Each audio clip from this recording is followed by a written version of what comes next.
Latihannya saya mulai ya. Assalamualaikum warahmatullahi wabarakatuh. Shalom, Om Swastiastu, Namo Buddhaya, dan salam kebajikan untuk kita semua. Tidak lupa kita panjatkan puji dan puji syukur kita kepada Allah Subhanahu wa Ta'ala karena atas karunia-Nya kita dapat hadir di pelatihan kali ini. Sebelumnya perkenalkan, nama saya Cantika Putri yang akan menemani ibu, bapak, dan kakak semua untuk pelatihan kita kali ini. Terima kasih juga untuk ibu, bapak, dan kakak dan juga pemateri untuk sudah menyempatkan waktunya. Sebelum itu, eh, mungkin udah udah ada yang tahu kalau misalnya hari ini tuh kita bakal bawain materi tentang identitas dari suatu bisnis. Kenapa sih suatu bisnis tuh harus harus punya identitas dan branding apa-apa saja yang harus dilakukan untuk kita sebagai UMKM itu punya bisnis gitu, untuk punya branding.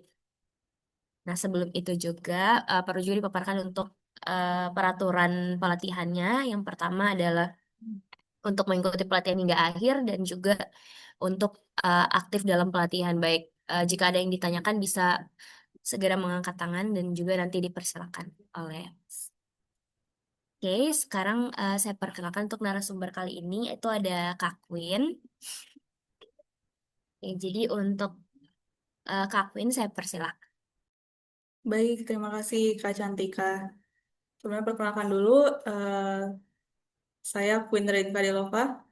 Dan untuk pelatihan kali ini yang akan saya bawakan itu tentang kenapa bisnis harus punya identitas. Dan ini termasuk ke dasar branding untuk pemula, untuk UMKM yang baru merintis. Mungkin insya Allah ini materinya bisa jadi pembekal. Oke, bisa dilanjut Kak Cantika.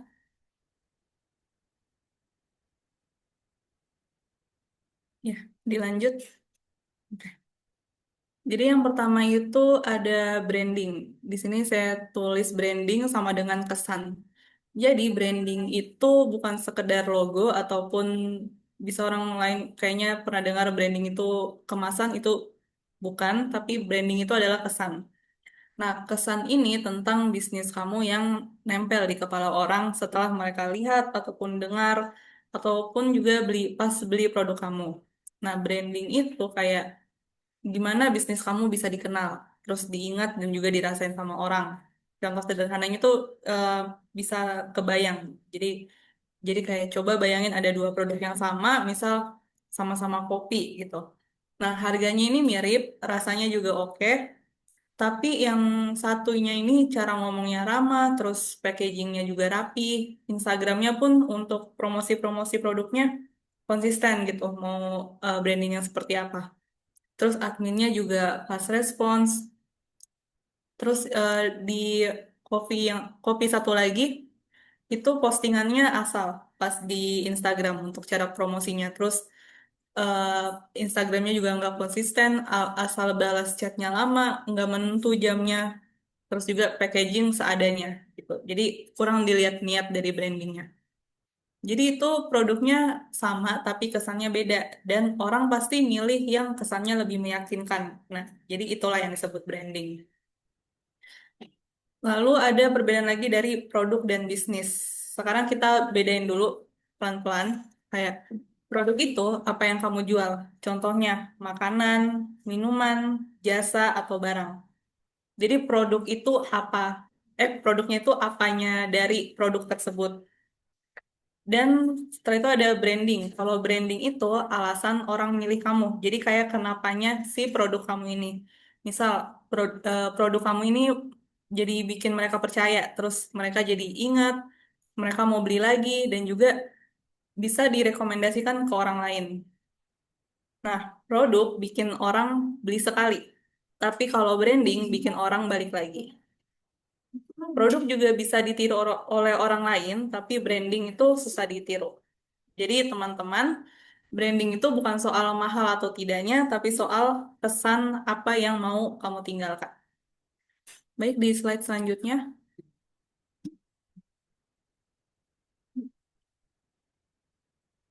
Nah, ini ada realita UMKM tanpa identitas. Kalau UMKM tanpa identitas itu biasa mereka sulit diingat walaupun produknya enak. Misal, kalian pernah beli suatu produk, kalian lupa tempatnya, lupa juga logonya ataupun lupa brandingnya kayak gimana. Jadi kalau mau saranin ke orang, misal dia dia ditanya gitu, ini produknya beli di mana, tapi pribadi sendiri nggak tahu dan lupa gitu, gara-gara memang tidak ada sama sekali identitasnya. Lalu ada pembeli datang sekali tapi tidak beli lagi. Karena eh, tanpa kejelasan identitas, jadi pembeli juga kayak cuma ikut-ikutan orang untuk beli tanpa ada kayak rasa rasa dijadikan loyalitas gitu sama sama si produknya tersendiri yang tanpa identitas itu. Lalu selalu selalu kalah saing soal harga. Karena kalau bisnis yang merintis selalu tanpa identitas, mereka tuh cuma berperang di soal harga. Jadi mau mau rasanya enak atau apa, enak atau terkenal, tapi kalau tanpa identitas itu eh, harga apa orang-orang lebih pilih ke harga yang lebih murah cenderung gitu. Terus sulit direkomendasikan ke orang lain, seperti yang saya jelaskan di poin pertama. Kalau orang tanya, misal produknya beli di mana, dan dan kamu sendiri lupa gitu karena produknya tanpa identitas jadi susah juga mau direkomendasikan padahal rekomendasi itu promosi yang mudah. Lalu bisnis terasa jalan di tempat karena ngestak ngestak di situ-situ aja dan tidak ada improving identitas, jadi akan stay di situ selamanya dan tidak ada improve sama sekali. Oke, bisa di slide selanjutnya.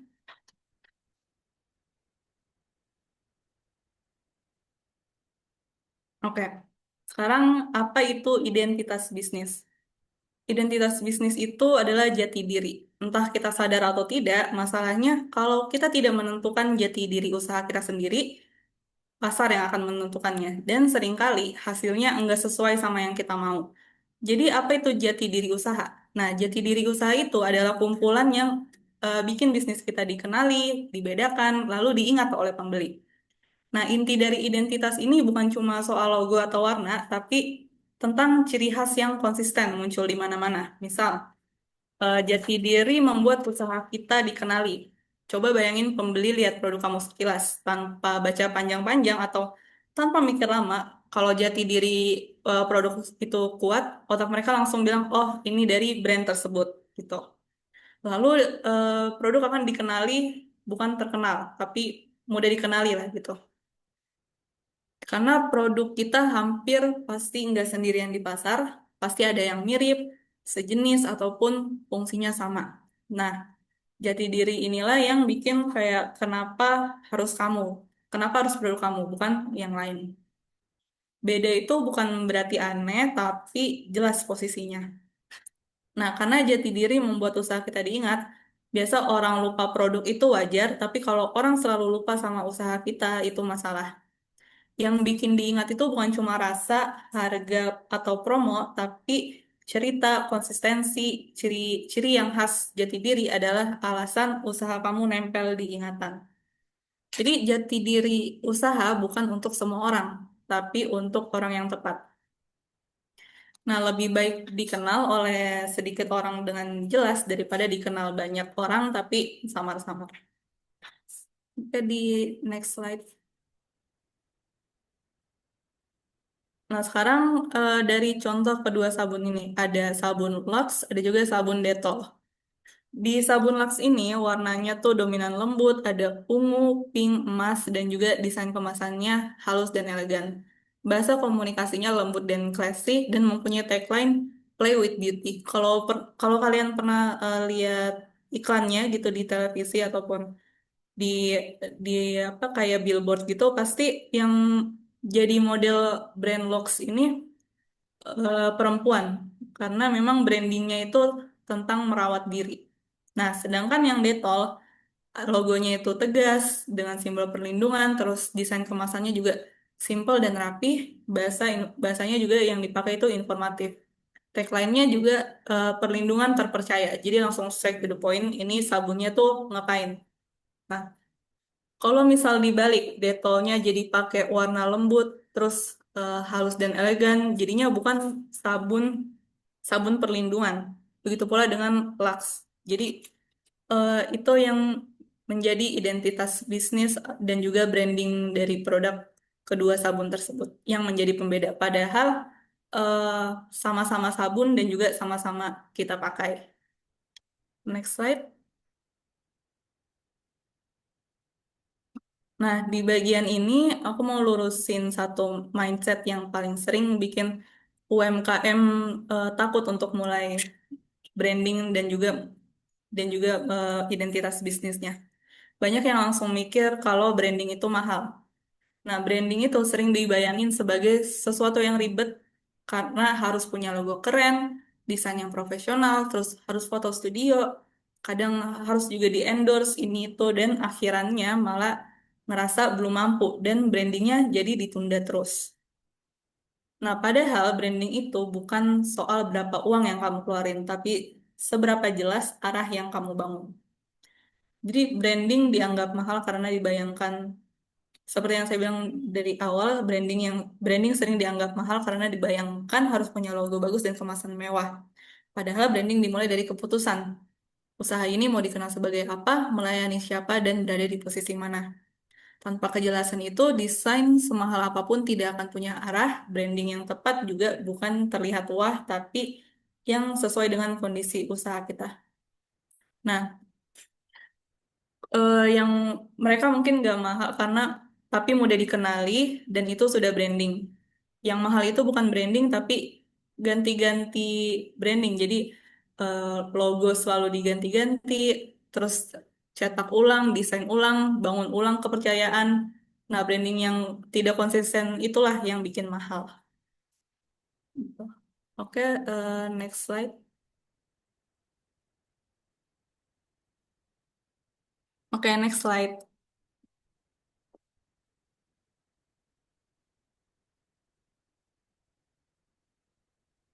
Caca, next slide.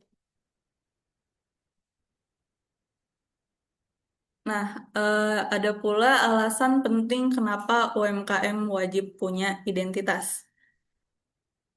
Jadi, identitas bisnis itu bukan pajangan ataupun bukan buat gaya, tapi identitas adalah fondasi supaya usaha kita itu nggak berhenti di satu titik. Nah, ada pula poin-poinnya. Yang pertama itu agar usaha tidak tertukar punya orang lain. Nah, misal kita lihat produk di luaran sana, ada makanannya mirip, minumannya mirip, jasanya juga mirip. Nah, kalau usaha kamu namanya umum, tampilannya beda-beda, lalu tidak punya ciri khas, ini sangat mudah tertukar. Membeli ingat produknya, tapi malah salah sebut mereknya, atau malah nyari ke tempat lain. Nah, identitas bisnis itu yang bikin pelanggan tuh mikir kayak, oh yang itu loh, atau yang warnanya ini, yang namanya itu, gitu. Lalu poin kedua itu agar pembeli tahu kalau usaha kita serius. Nah, pembeli sekarang itu makin pintar. Mereka bisa ngerasain mana usaha yang niat dan mana yang sekedar coba-coba. Identitas yang jelas itu termasuk nama yang konsisten, lalu tampilan produk pada saat di media sosial itu rapi, dan juga cara komunikasi dari pengusahanya itu jelas. Lalu di saat pembeli merasa yakin, mereka bakal berani beli dan repeat order. Yang poin ketiga, tidak kebingungan dengan jalannya usaha. Karena di luar sana itu banyak UMKM yang capek bukan karena kurang kerja, tapi karena nggak punya arah gitu. Misal kayak ikut ikut tren yang trennya itu bisa dibilang cuma sedikit jangka waktunya, ataupun semuanya dicoba tapi nggak ada yang benar-benar untuk dibangun. Jadi menurut saya itu identitas seperti peta.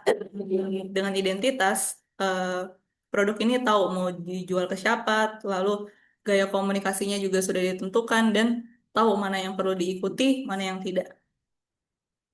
Di poin keempat, biar usaha bisa diceritakan atau direkomendasikan ke orang lain, gitu ya. Nah, identitas yang jelas bikin orang bisa bilang, oh produk ini fokusnya ke sini, ataupun oh, yang warnanya ini dan konsepnya seperti ini. Kalau usaha mudah diceritakan, usaha juga mudah berkembang. Lalu poin yang terakhir, agar usaha tidak bergantung dengan pemiliknya terus. Nah, ini alasan yang sering atau baru kerasa di belakangan. Kalau semuanya harus kamu jelasin, harus kamu layani, atau harus kamu awasi, berarti usaha kamu masih kamu banget. Nah, identitas ini bikin tim tahu standarnya, lalu yang sebagai admin nanti tahu cara jawabnya, dan usahanya jadi tetap jalan walaupun pengusaha tersebut lagi nggak ada. Nah, identitas bisnis ini bukan buat terlihat besar, tapi supaya usaha bisa bertahan dan berkembang. Kalau hari ini usaha kamu masih kecil, justru sekarang waktu paling tepat untuk membangun identitas. Boleh di slide selanjutnya?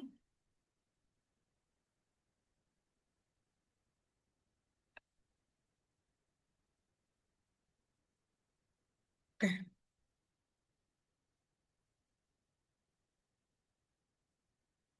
Identitas usaha bukan dibentuk sekali, tapi dari hal kecil yang dilakukan setiap hari. Seperti cara balas chatnya, lalu cara melayani pembeli, dan juga gaya komunikasinya. Konsistensi juga ditampilkan dan cara menangani komplain itu bagaimana. Jadi, apa yang sering kamu lakukan, itulah identitas kamu. Nah, identitas usaha itu bukan dibentuk sekali, tapi dibentuk setiap hari. Karena identitas, oh bukan, dan pengalaman pengalaman usaha itu timbul dari kebiasaan. Contoh sederhananya misal balas chatnya itu ramah dan cepat, lalu packaging dari produk kamu itu selalu rapi dan juga nada komunikasinya konsisten.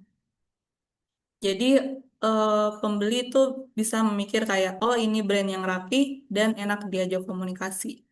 Jadi identitas itu terbentuk tanpa kamu sadari. Nah, seringkali UMKM ini fokus ke hal yang besar tapi lupa kebiasaan kecil. Padahal kalau telat balas chat itu identitasnya jadi tidak responsif.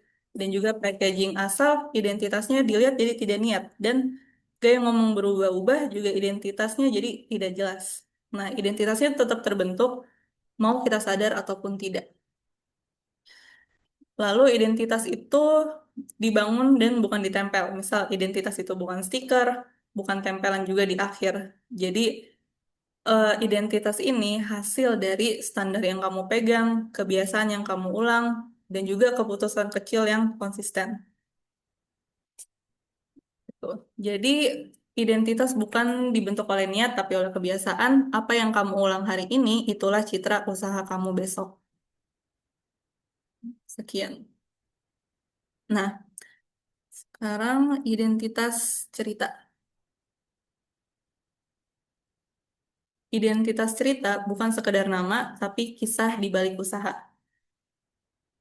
Lalu identitas bisnis bukan cuma soal apa yang dijual, tapi kenapa usaha itu ada. Cerita menjelaskan cerita menjelaskan niat di balik usaha,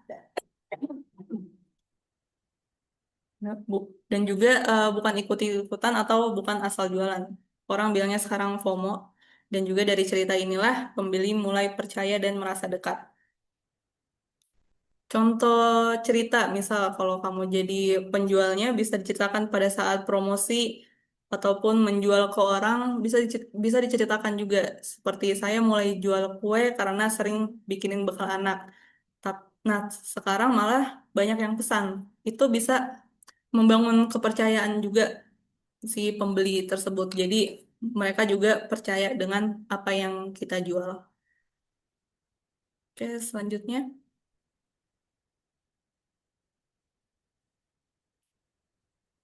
Nah, untuk UMKM pemula ini, di sini saya memaparkan sedikit elemen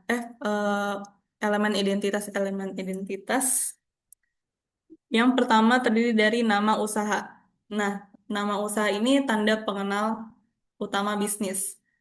Jadi harus spesifik dan juga bisa gampang disebut dan juga gampang untuk direkomendasikan ke orang lain. Misalnya, ada yang jual namanya jual aneka kue. Lebih kalau lebih spesifikan jadi aneka kue dapur Bu Sari. Nah, itu nama usaha yang cocok. Lalu yang kedua ada produk utama yang jelas. Produk utama membantu pembeli langsung paham. Misalnya, ada produk yang ditulis tagline itu terima segala pesanan. Nah, lebih spesifik lagi dan jelas kalau spesialis kue basah dan rumahan. Jadi pembeli pun langsung paham dengan apa yang dijual. Lalu ada ciri khas, tidak harus ribet ataupun cukup satu hal yang konsisten. Misalnya di apa promosi dari produk yang kamu jual itu tulisannya pedasnya nendang tapi nggak bikin sakit perut. Nah, itu ciri khas dari produk kamu tersendiri. Boleh next.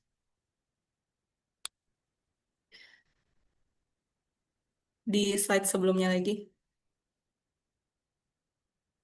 Nah, lalu yang keempat ada cerita singkat usaha. Tidak perlu panjang.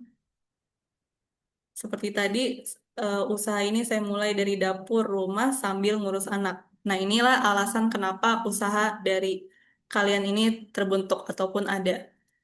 Lalu yang kelima ada cara melayani pemberi. Ini membentuk pesan jangka panjang.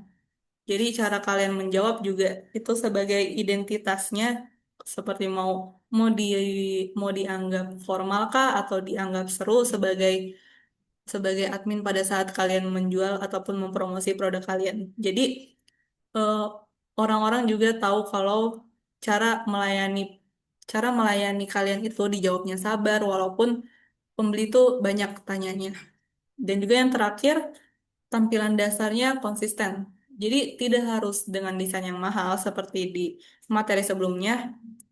Yang penting ada plastik bening, lalu stiker nama. Jadi muncul identitasnya daripada kemasan mahal tapi selalu berubah-ubah. Oke, contoh selanjutnya.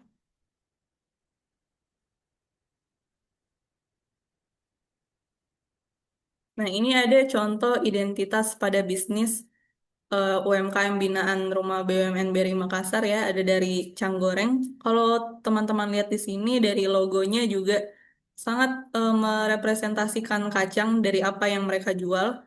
Lalu mereka juga menspesifikkan apa yang dia jual. Bisa di zoom operator yang bagian.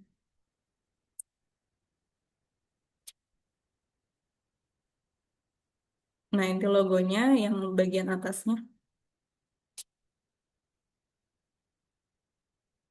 Nah, mereka juga bilang kacang mereka ini kacang langkoseng, kacang orang Makassar. Lalu tagline-nya, lalu lebih spesifik lagi, dia taruhkan di mana bisa dibeli. Seperti cemilan oleh-oleh Makassar, hampers, dan juga dari highlight story-nya menjelaskan dan juga membangkitkan calon pembeli untuk percaya karena di situ ada testimoninya, lalu ada jadwal-jadwal event yang mereka datangi dan lain berbagai hal itu termasuk identitas dari Cang Goreng. Dari feeds-nya juga mulai terbentuk konsisten juga warnanya, terus kemasannya, konten-kontennya, dari cara mereka promosi, itu sangat membangun kepercayaan dan juga meningkatkan identitas si Canggoreng tersebut. Gitu. Ya, selanjutnya.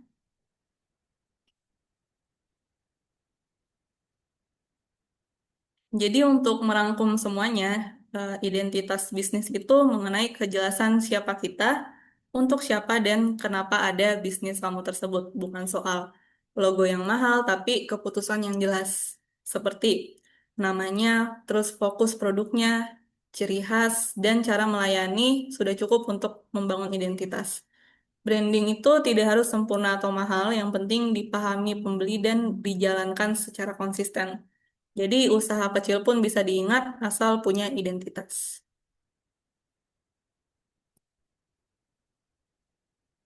Baik, sekian rangkuman rangkuman dan juga materi dari saya.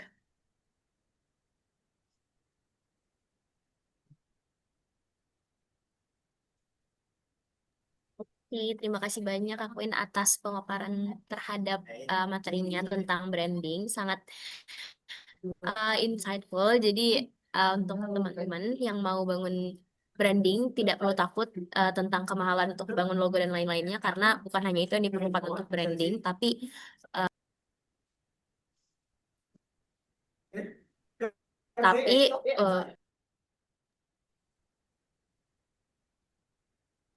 tapi untuk konsisten dan untuk bisa jawab pertanyaan-pertanyaan yang tadi sempat dipaparkan tentang kita mau bangun ke arah mana, siapa bisnisnya, untuk siapa, dan kenapa bisnisnya itu ada. Kayak gitu. Nah, untuk sekarang saya buka questions, questions. Untuk jika ada yang mau bertanya, bisa langsung raise hand, nanti saya persilakan. Atau kalau mungkin tidak kondusif untuk bertanya, bisa di kolom chat, nanti dibantuin jawab, dibantuin baca. Saya Kak, Ya, silakan Kak.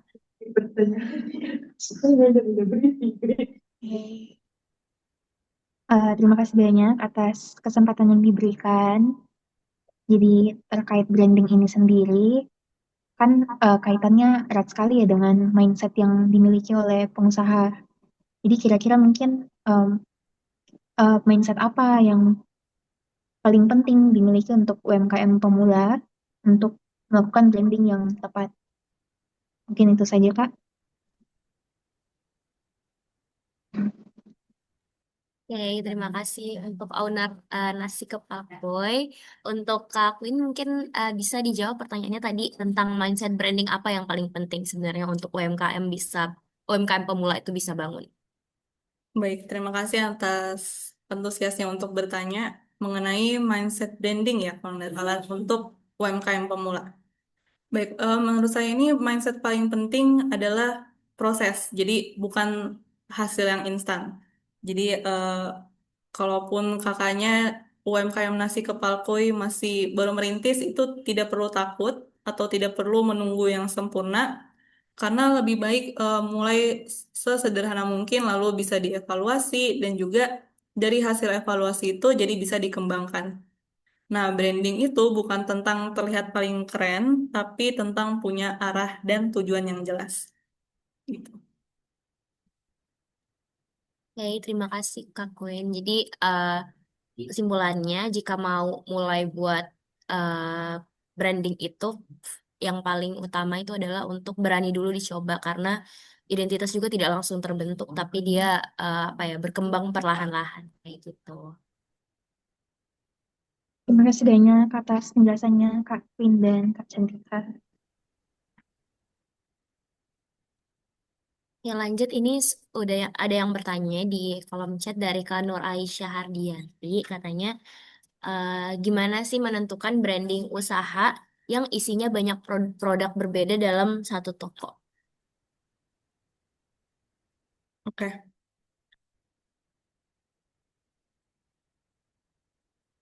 Walau biasanya yang saya lihat itu kalau produknya berbeda, tapi dalam satu toko ini eh, apa ya masih masih produk-produknya tuh masih related lah sama apa yang kakaknya punya.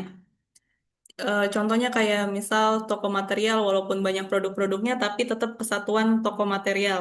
Nah, itu cara cara branding usahanya, cara branding usahanya itu sesuaikan dengan target pasarnya. Misal target pasarnya bapak-bapak kan, nah itu berarti biasa bapak-bapak tuh suka promosi yang simple ataupun straight to the point. Nah, bisa dijadikan identitas dari cara kakak berpromosi gitu. Dari saya, Oke, thank you Kak. Jadi kalau misalnya mau nentuin branding usaha yang produknya banyak, itu ditargetin juga ke usianya mau ke ke range umur seberapa gitu. iya. Ya, apakah masih ada pertanyaan atau dari Kak Nuraisya dan Kak Nasi Kepal tadi belum cukup jelas bisa kembali di raise hand atau di chat.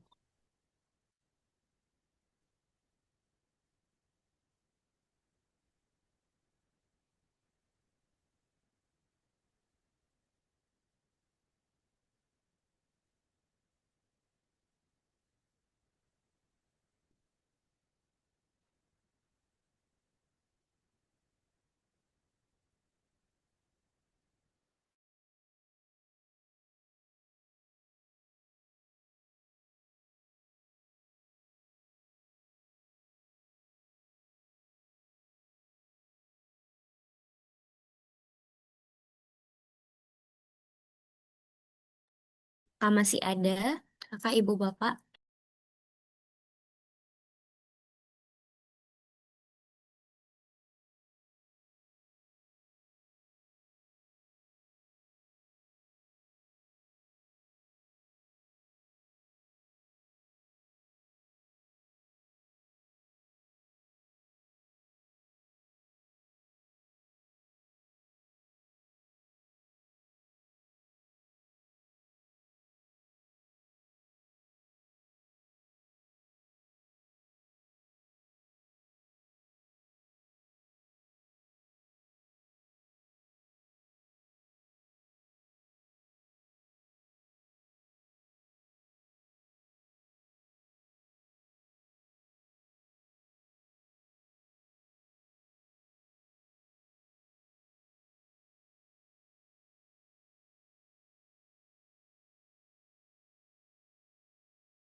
Masih ada yang mau bertanya, Kakak?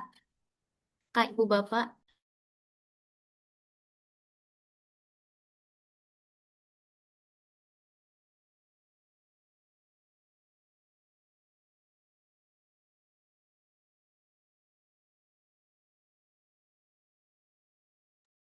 Saya, Kak. Ya, boleh, Kak.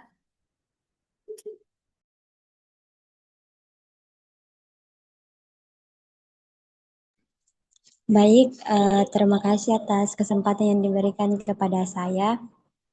Jadi pertanyaan saya, kenapa UMKM itu perlu punya identitas sejak awal usaha, bukan nanti saat usahanya sudah besar? Terima kasih.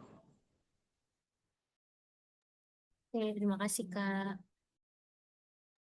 Silakan Kak Queen menjawab. Baik, terima kasih Mega Buket sudah bertanya. Jadi UMKM itu memang perlu punya identitas sejak awal usaha karena identitas usaha kamu itu adalah arahnya. Jadi bukan hanya hiasan ya. Kalau identitas baru dibangun saat usaha sudah besar, biasanya bisnis sudah terlanjur berjalan tanpa konsep yang jelas dan jadi makin sulit untuk dirapikan. Jadi sejak awal identitas itu membantu UMKM, dia itu menentukan kayak ingin dikenal sebagai apa, apakah ingin dikenal produknya yang straight to the point kah, ataupun yang have fun tampilannya, lalu cara berkomunikasi ke pembelinya juga seperti apa, dan juga target pasar yang tepatnya mau yang mana. Karena tanpa identitas tapi usaha tetap bisa jalan, itu jadi bingung saat promosi. Lalu konsepnya juga makin tergonta-ganti. Nah, yang dilihat dari pembeli tidak konsisten pelayanannya, begitu juga dengan visualnya. Jadi membangun identitas sejak awal itu membuat usaha terlihat lebih serius dan meyakinkan, meski skalanya itu masih kecil. Nah, pembeli ini tidak hanya membeli produk, tapi juga kejelasan dan kesan yang profesional dari brand tersebut. Nah, identitas yang dibangun dari awal akan tumbuh bersama usahanya. Jadi saat bisnis membesar, UMKM itu tidak perlu mengulang lagi dari nol. Jadi tinggal menguatkan dan juga merapikan, bukan membongkar semuanya dari awal lagi. Jadi untuk singkatnya, identitas sejak awal itu investasi arah dari produk eh, yang akan dijual. Jadi usahanya bakal tumbuh lebih rapi, konsisten, dan juga makin berkelanjutan. Itu dari saya.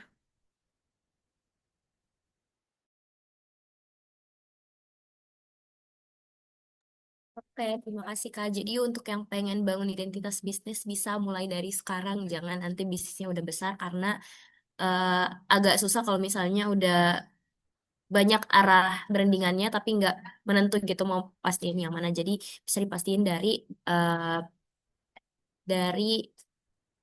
UMKM-nya masih baru.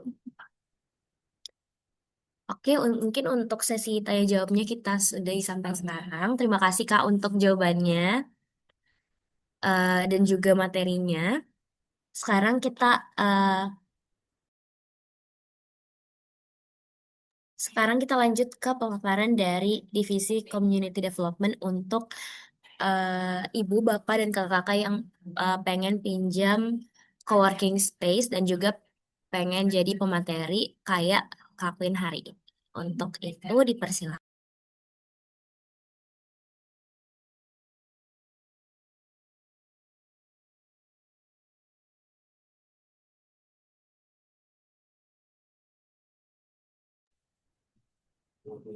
Oke, terima kasih banyak Caca untuk kesempatannya.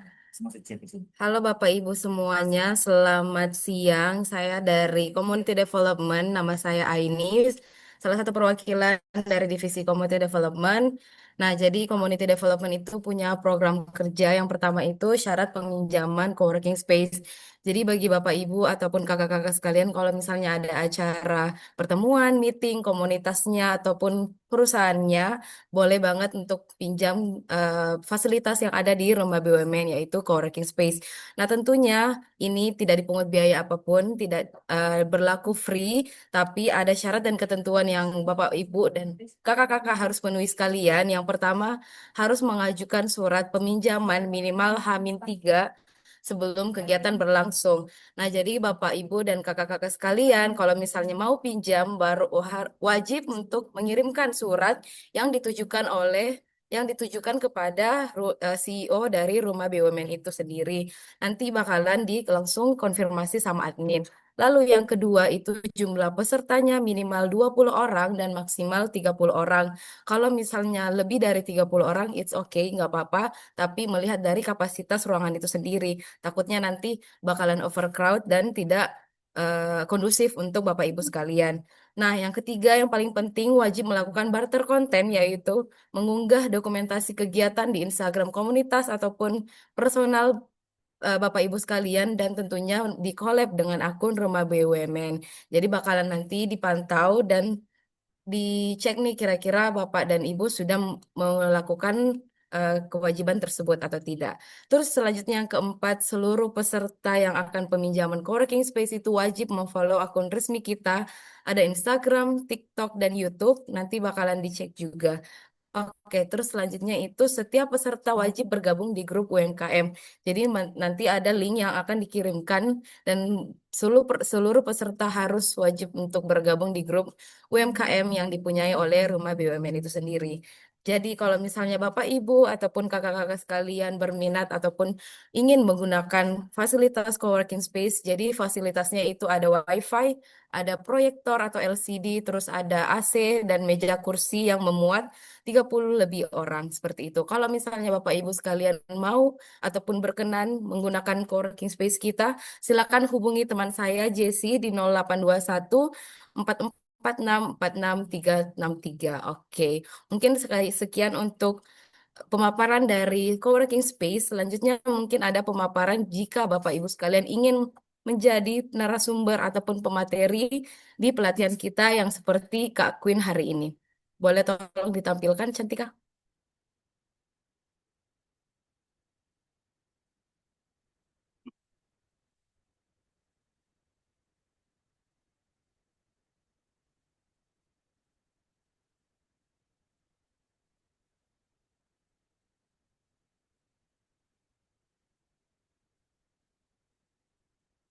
Nah, oke, sudah kelihatan ya Bapak Ibu sekalian di layar device-nya masing-masing. Jadi kalau misalnya Bapak Ibu sekalian ingin menjadi narasumber ataupun pemateri yang seperti Kak Queen hari ini, jadi ada syarat dan ketentuannya yang harus para pemateri wajib dilakukan. Nah, yang pertama itu memiliki akun Instagram aktif. Jadi wajib untuk Bapak Ibu sekalian mempunyai akun resmi Instagram yang aktif sampai saat ini. Terus yang kedua itu tentunya memiliki skill ataupun kompetensi dan pengalaman yang selaras dengan pelatihan yang akan dibawakan.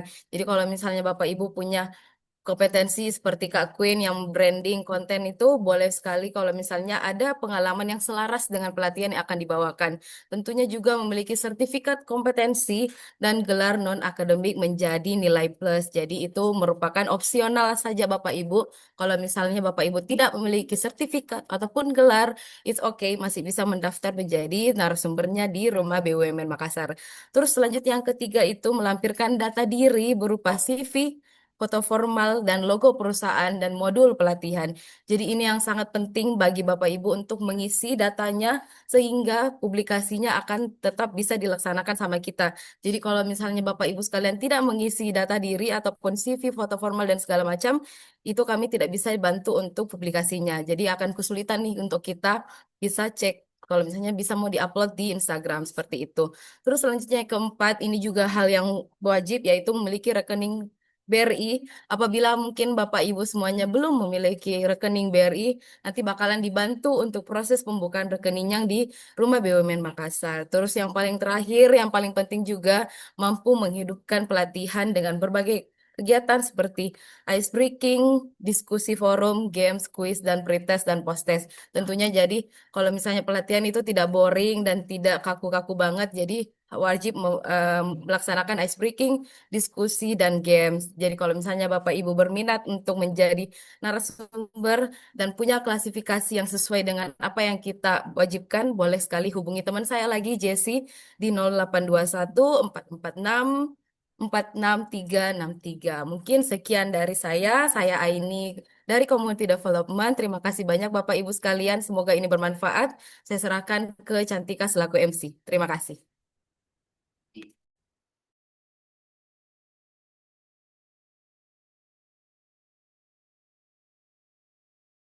Oke, terima kasih Kak ini atas pemaparannya. Jadi sekali lagi untuk ibu bapak dan kakak yang pengen pakai coworking space dan juga jadi pemateri dengan syarat-syarat tadi itu bisa banget karena gratis ya, tidak dipungut biaya gitu.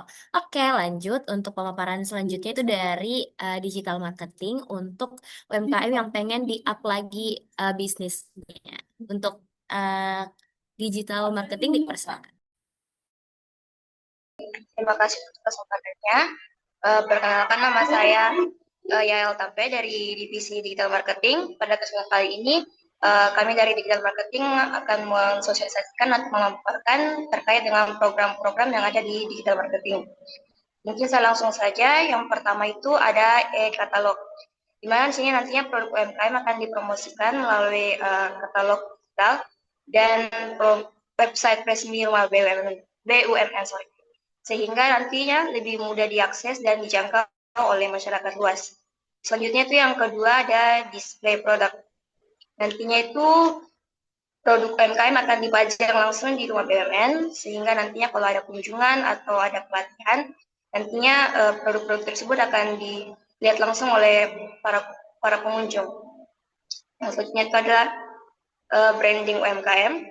Jadi nanti kami dari digital marketing itu akan membantu UMKM terkait pembuatan logo, desain kemasan, brosur hingga kartu nama.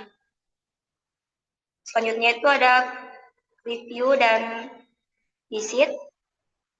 Jadi kami dari digital marketing itu akan melakukan review produk serta kunjungan ke rumah produksi UMKM yang kemudian dipublikasikan nanti melalui media sosial, khususnya Instagram dari Rumah BUMN itu sendiri. Selanjutnya itu ada konsultasi digital marketing. Jadi nanti di sini UMKM itu akan mendapat insight dan strategi pemasaran digital yang nanti sesuai dengan produknya dan itu akan mendukung pengembangan usaha dari para UMKM. Yang selanjutnya itu ada UMKM Go Online dan sosial media. Jadi nantinya itu di sini kami akan mendampingi para UMKM dalam pembuatan dan pengelolaan akun WhatsApp, WhatsApp Business, Google Business, dan juga menentukan titik rumah produksi dari para UMKM sendiri. Yang selanjutnya itu ada e-commerce. Jadi nanti itu kami dari digital marketing itu akan melakukan pendampingan dalam pembuatan akun khususnya Shopee sehingga fasilitas promosi produksi yang akan lebih mudah dan gampang ditemukan oleh para konsumen. Dan yang paling terakhir itu pembuatan website PMKM. Jadi nantinya itu ini hanya terkhusus untuk para UMKM yang punya branding yang sudah memenuhi persyaratan dari ketujuh yang di atas. Jadi nanti itu websitenya itu akan dibuat untuk meningkatkan citra profesional UMKM sekaligus memperluas pasar serta pasar secara online. Jadi nanti melalui program-program ini kami harap itu para UMKM bisa dapat naik kelas dan lebih adaptif. Untuk info selanjutnya atau ada pertanyaan, bisa silakan hubungi nomor Mina atau bisa langsung scan barcode yang ada di bawah ini di flyer. Mungkin sekian yang bisa saya sampaikan dari Digital Marketing. Saya El, terima kasih.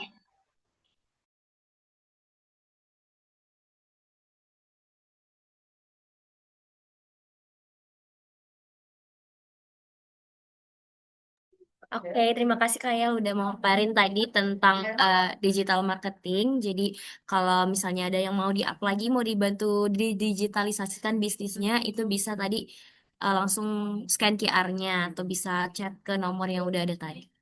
Oke, sekarang karena udah banyak yang ikut pelatihan, tentunya bukan hanya dapat materi, tapi juga bisa mendapatkan sertifikat ya. Dan sekarang saya izin share dulu untuk sertifikatnya.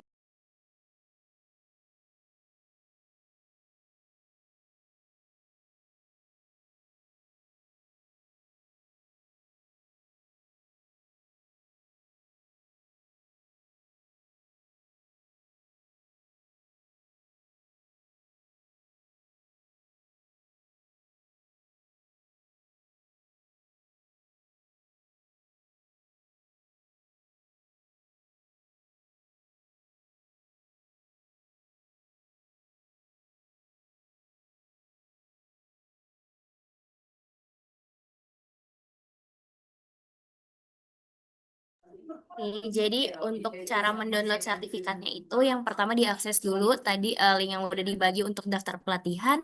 Terus nanti ada login, diarahkan buat login, isi email dan passwordnya.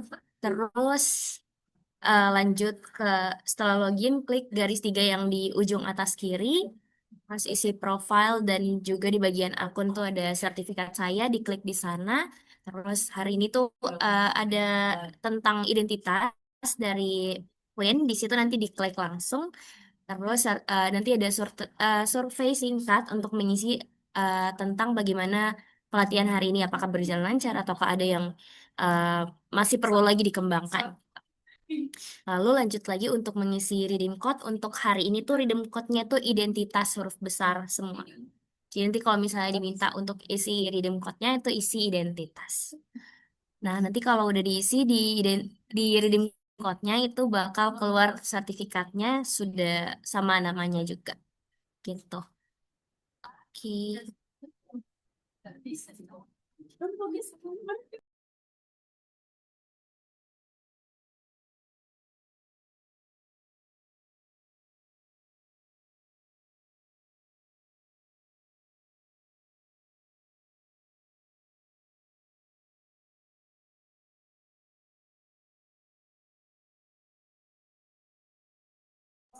Oke, mungkin sekian untuk pelatihan hari ini. Sebelum dilakukan dokumentasi, saya berterima kasih lagi kepada Kak Queen yang udah menyempatkan waktunya untuk memberikan apa ya semangat juga untuk kita untuk bisa memberikan keberanian untuk membuka brandingan di UMKM kita gitu.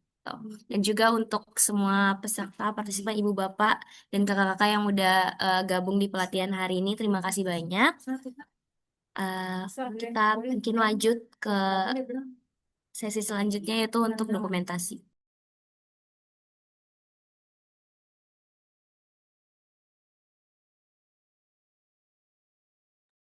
Boleh untuk open cam mungkin semuanya.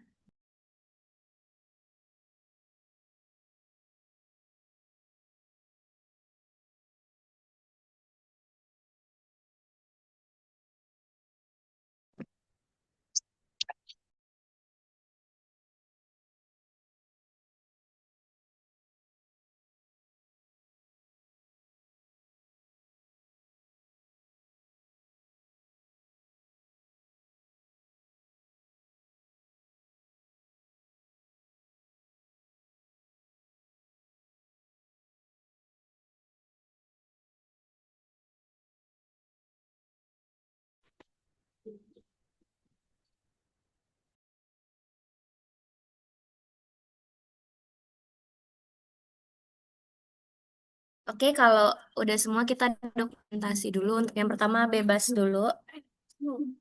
Satu, satu, dua, tiga.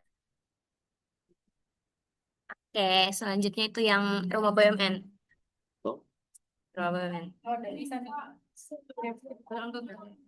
Oke, satu, dua, tiga. Oke, yang ketiga tuh UMKM naik kelas. Oke, satu, dua, itu dua, tiga. Oke, terima kasih untuk semua yang udah join hari ini. Selamat bertemu di pelatihan selanjutnya. Assalamualaikum warahmatullahi wabarakatuh. Terima kasih. Waalaikumsalam.